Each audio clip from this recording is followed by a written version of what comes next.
అండి నేను షార్ట్ వీడియోలో పెట్టేశాను నాకు $100 వచ్చేసినాయి యూట్యూబ్ నుండి అనేసి ఫస్ట్ చెక్ అండి అది బట్ అందరూ చాలా బాగా పెడతా ఉంటారు నాకు బాగా వచ్చిందని నేను కూడా ఎప్పుడు చెప్పుకుంటానా అలాగా అని చాలా ఆశ ఉండేది సో నాకు వచ్చింది ఎంతో కొంత కావచ్చు కానీ 4 సంవత్సరాలు సాధించాను నేను జీరో స్టేజ్కి వెళ్ళిపోయానండి అంటే నేను ఓవర్ ఎస్టిమేషన్లో ఎక్కడ ఉంటుంది నేను స్టార్టింగ్లో యూట్యూబ్ బటన్ తెచ్చుకోవాలి అనే స్టార్టింగ్లో నా హై ఎక్స్పెక్టేషన్ ఉండే ఆ తర్వాత మినిమం చెక్ వస్తే చాలు అనుకున్నాను అంతకంటే డౌన్లో నేను ఎక్స్పెక్టేషన్ కంటే జీరోలో వచ్చాను బట్ చాలా కష్టపడ్డాను బట్ ఏంటంటే నా పిల్లలు మా ఆయన నాకు సపోర్ట్గా ఉన్నారు నేను ఎప్పుడు చూడు ఇంత కష్టపడుతున్నాను నా వల్ల అవ్వదు ఇంకా నా వల్ల అవ్వదు అంటే నన్ను మోటివేట్ చేస్తూనే ఉన్నారనమాట వాళ్ళు మోటివేట్ చేయకుండా అంటే నేను అసలు ఉండలేనండి నిజంగా చెప్తున్నా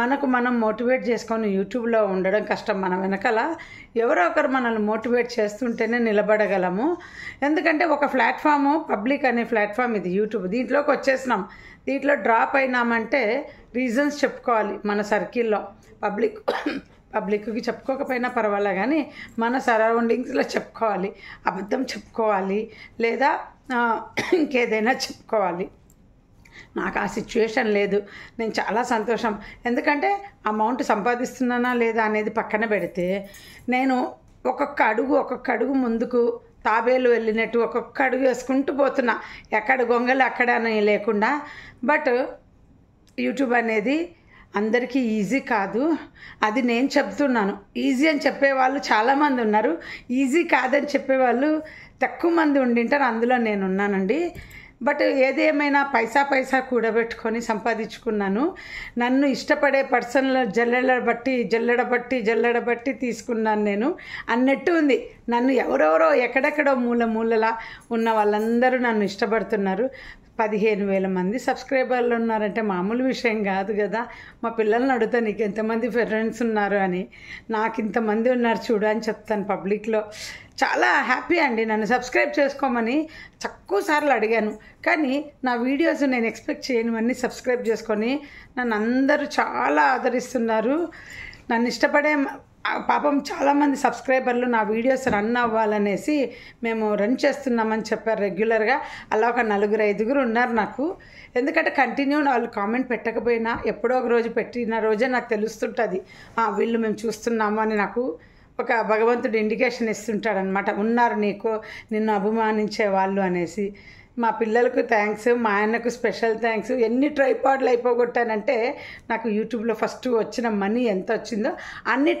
అంతకు ట్రైపాడ్కే అయిపోయింది అనుకోవాలి చెప్పాలంటే సో మనీ ఎంత సంపాదించానా అనేది కాదు కానీ మా పిల్లలు ఒకటే చెప్తారు సబ్స్క్రైబర్లను సంపాదిస్తున్నావు కదా అది చాలు నీకు నువ్వు అడగకున్నా కానీ చాలామంది వచ్చి నీ ఛానల్ను సబ్స్క్రైబ్ చేసుకుంటున్నారు అది నాకు గిఫ్ట్గా ఇస్తున్నారని అనుకుంటున్నానండి నా వీడియో నచ్చటం వల్ల సబ్స్క్రైబ్ చేసుకొని నాకు ఒక గిఫ్ట్ లాగా ఇస్తున్నారని అనుకుంటున్నాను ఇంకా ఆ వీడియో అక్కడికి అయిపోయింది ఇది మళ్ళీ మొన్నటి వీడియో అండి ఏదంటే ఆ రోజు కాకరకాయ పులుసు చేశాను కదా ఆ రోజే చేసిన వీడియో ఇది ఏంటంటే 1/4 కిలో పులుసు చేశాను మా పాప నాకు ఇష్టం లేదనింది ఉడకబెట్టి ఆల్రెడీ పొద్దున వాటితో పాటే వంచి పెట్టాను అనమాట ఉప్పు పసుపు వేసి ఇంకా ఆమెకు ఫ్రై చేసి డీప్ ఫ్రై లాగా చేసి కారం పప్పుల పొడి వేసి చేసిచ్చాను ఇంకా మా పిల్లలకు చింతపండు బెల్లం వేసి పులుసు చేసింటే నేను నచ్చలేదన్నారు యాక్చువల్గా వీళ్ళు తింటారో లేదని భయంతోనే నేను ఆ రోజు అన్నీ 1/2 కేజీ తెచ్చినానండి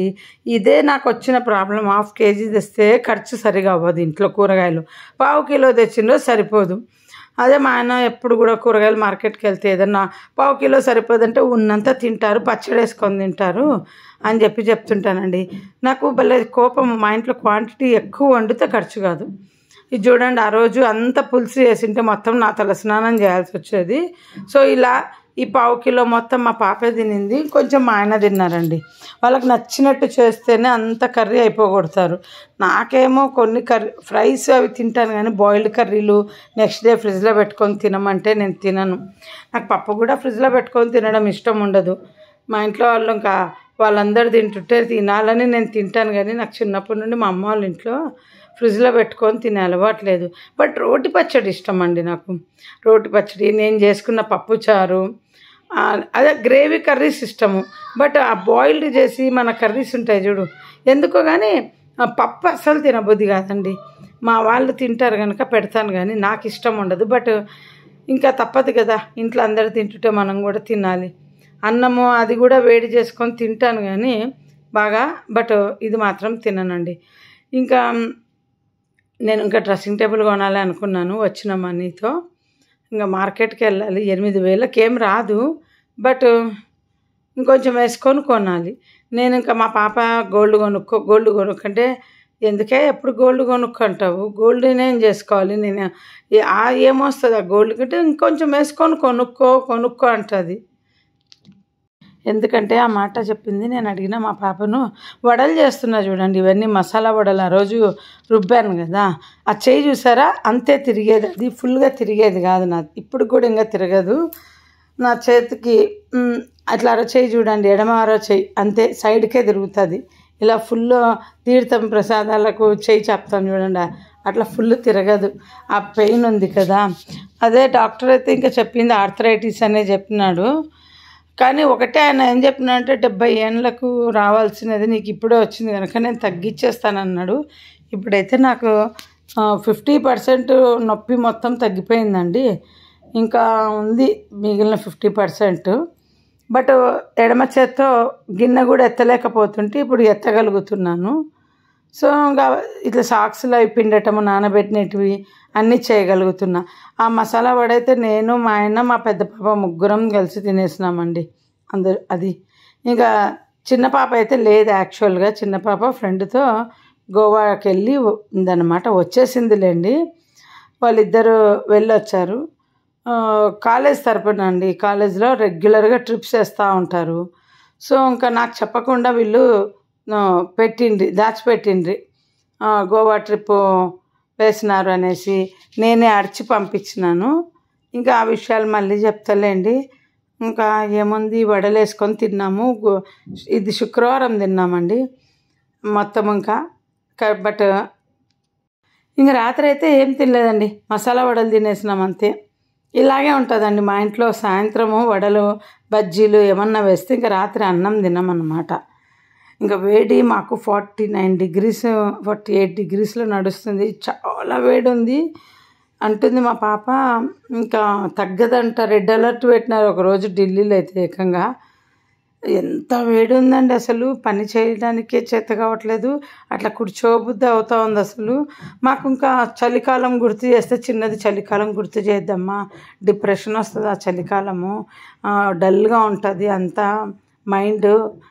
చలికాలం గుర్తు చేయొద్దు, ఇదే బెటర్ అని నేను అంటాను. ఏ సీజన్ అయినా మనకైతే ఇక్కడ ప్రాబ్లమే కదా అని చెప్తుంటా. ఇంకా ఇవాళ వీడియో ఇంతే. మాట్లాడడానికి ఏం కబుర్లు లేవు. యాక్చువల్గా అయితే నిద్ర వస్తూ ఉంది. పగులు ఇప్పుడు నేను ఎడిటింగ్ చేసింది 3ంటికి. ఎందుకు నిద్ర వస్తుంది అంటే వేడికి అనమాట. ముందు రోజు బాగా అలసిపోయాము, నిన్న సండే కదా, కూరగాయలు తెచ్చుకొని బయటికి వెళ్ళేసి వచ్చి, సండే పాప ఫ్రెండ్ కూడా వచ్చింది మాతో పాటు. అదే తను ట్రిప్ నుండి రిటర్న్ వచ్చింది. ఇంకా ఆ పాప ఉన్నందుకు ఆ పాప టిఫిన్ టీలు చేసేయడము, బాక్స్ ప్యాకింగ్ రాత్రికి ప్యాక్ చేసి ఇచ్చిన అన్నం పప్పు అంతేనండి. Bye, see you.